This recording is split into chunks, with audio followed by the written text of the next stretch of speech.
Brother Abel for the reading of the Gospel. The Holy Gospel according to St. Mark, the 11th chapter.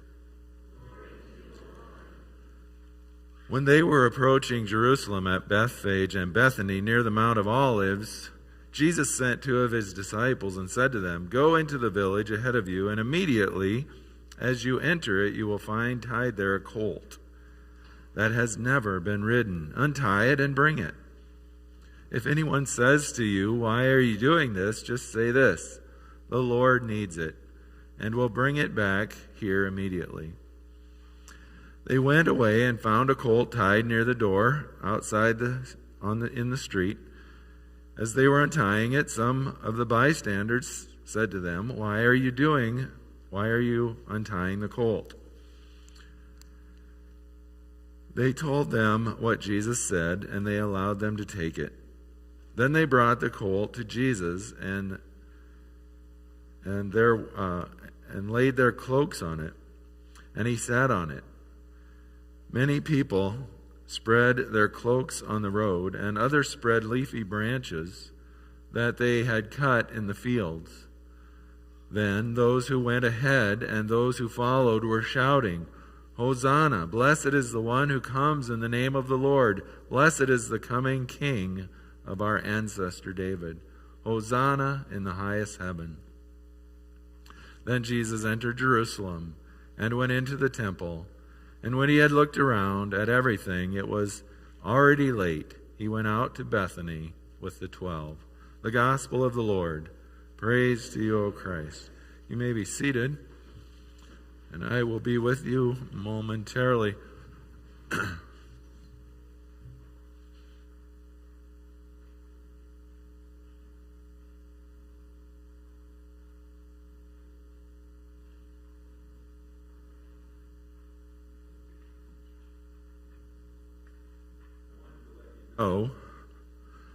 That I developed a cough last Thursday, so I was tested for COVID-19 on Saturday, and that came back negative. So what I'm dealing with is a cold. I just want to reassure you that I'm not spreading the virus, but I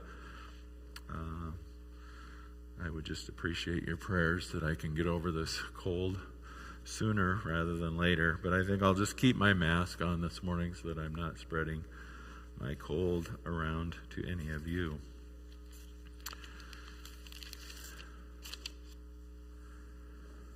It was a long time ago that I wrote a series of stories for Palm Sunday.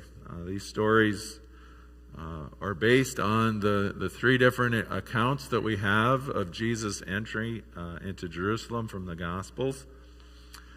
And these stories are narrated by Wilbur, a talking horse. He is the great-grandson of Clive the colt who carried Jesus into Jerusalem, to the cheers of an excited and exuberant crowd, just like we have had this morning.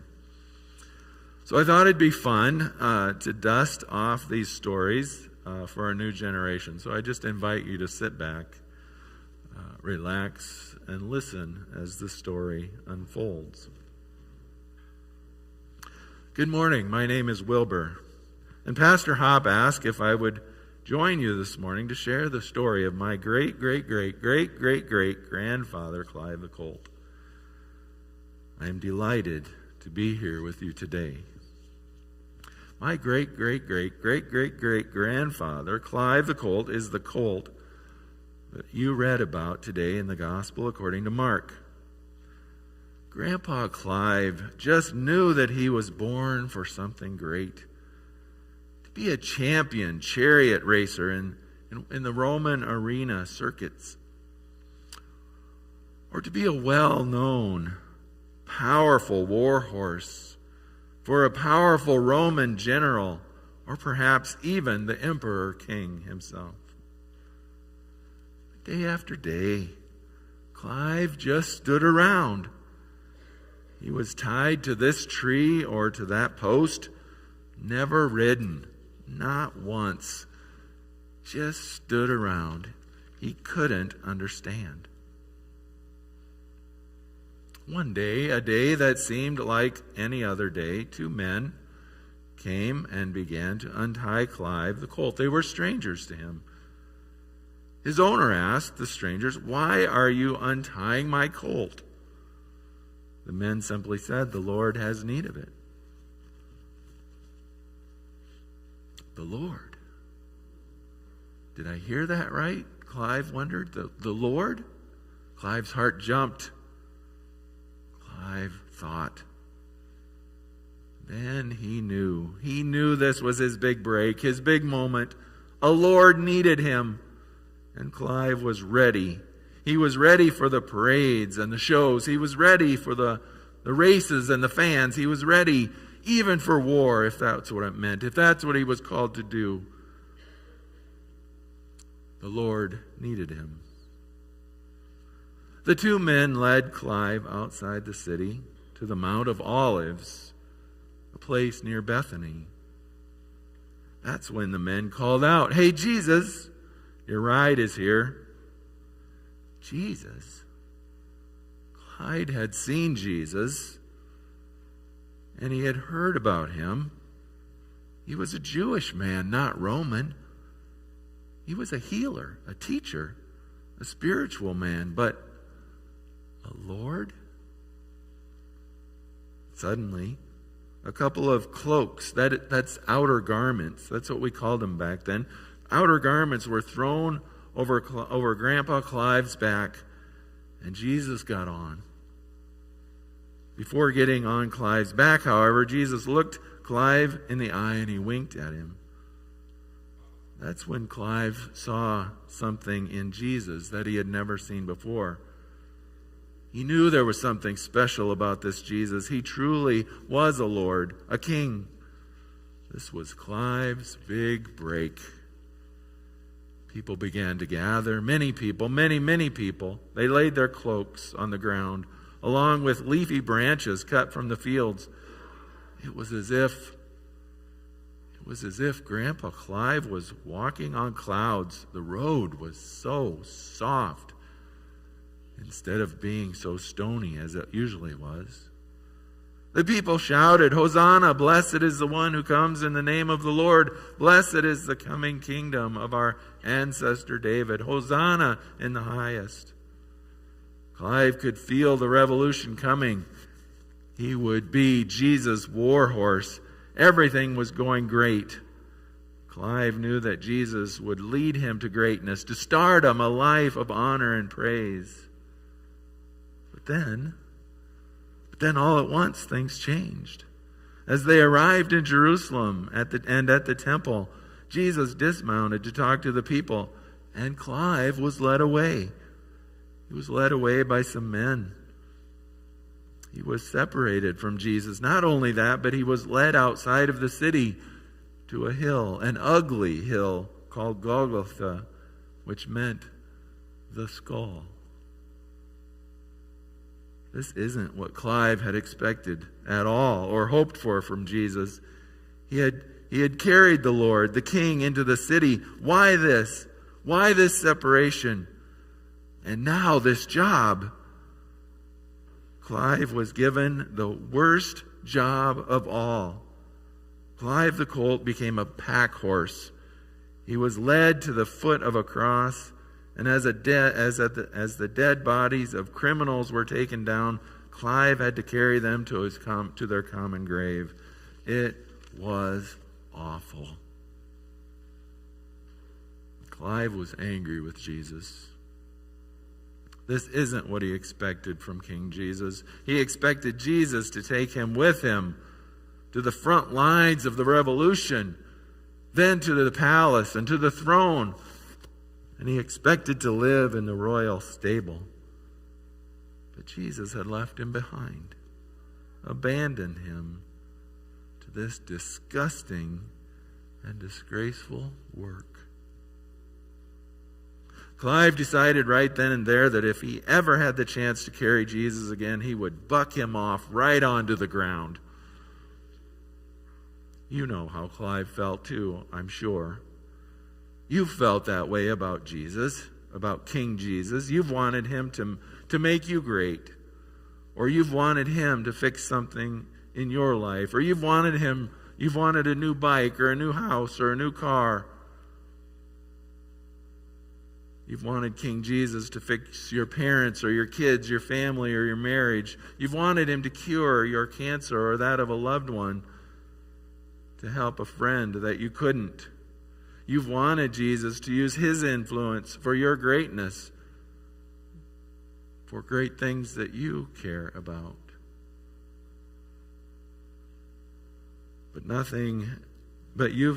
You've felt let down and disappointed too, haven't you? Some king, huh? Some revolution. Well, day after day, Clive the colt was led out to that ugly hill to carry bodies Monday, Tuesday, Wednesday, Thursday. Then Friday morning came. Something seemed different. The sky was dark. The wind was cutting. Something was in the air. As Clive came to the mountain at midday, he heard angry cries. The crowd was ridiculing someone. They must really hate this one, Clive thought. He must have done something awful. It was almost 3 in the afternoon now, but it felt like midnight. Clive kept busy throughout the afternoon. The time went fast. He would be getting done soon, done for the day. And Clive was tired. He was tired, but all at once, Clive was being led back up the ugly mountain once again instead of to the stable. Why? It was late. The Passover would be here soon at 6 o'clock, and it was almost 6 already. No one can work on the Passover. Hurry up, you stupid colt, the man barked. Clive didn't appreciate the abuse. Finally, they reached the top of the hill, and Clive approached across. He looked up and he saw a sign, King of the Jews. Some king, he thought. I guess his reign is over. He was curious, though. He had heard that title somewhere before. Where? He stood now beneath the cross, hoping for a quick drop so he could get home and rest. Wham! The body fell like lead upon Clive's back. This one's a mess, Clive thought. Clive usually couldn't look. But this time was different. This time Clive had to see. He turned, and as he did, he met the dead man's eyes. The dead man's eyes that hung over his back. They were the eyes of Jesus. Jesus was dead. The revolution had ended. His reign complete. So much for Clive's hopes and dreams. It seemed like King Jesus had let a lot of people down. After all, what kind of king gets crucified? None that I've ever seen, Clive thought. Clive hung his head. He remembered thinking that the next time he carried Jesus that he'd buck him off. That really didn't seem necessary anymore. So Clive, even though he hated his job and was disappointed in Jesus, he took Jesus carefully to his grave. Not a common grave like other criminals, but a new one, carved in rock. And he watched as the Roman soldiers sealed the tomb, the stone over the entrance of the tomb. The Sabbath came and it went. Sunday morning, Clive was slow to get up. Friday had been a tough day. He still thought about Jesus, how he was disappointed in him, how he almost got famous, how if Jesus was a king, he was a different kind of king than Clive had ever met before. As Clive made his way up that ugly hill that morning, He was loaded there with 2 bodies, one on either side of where Jesus had been hanged.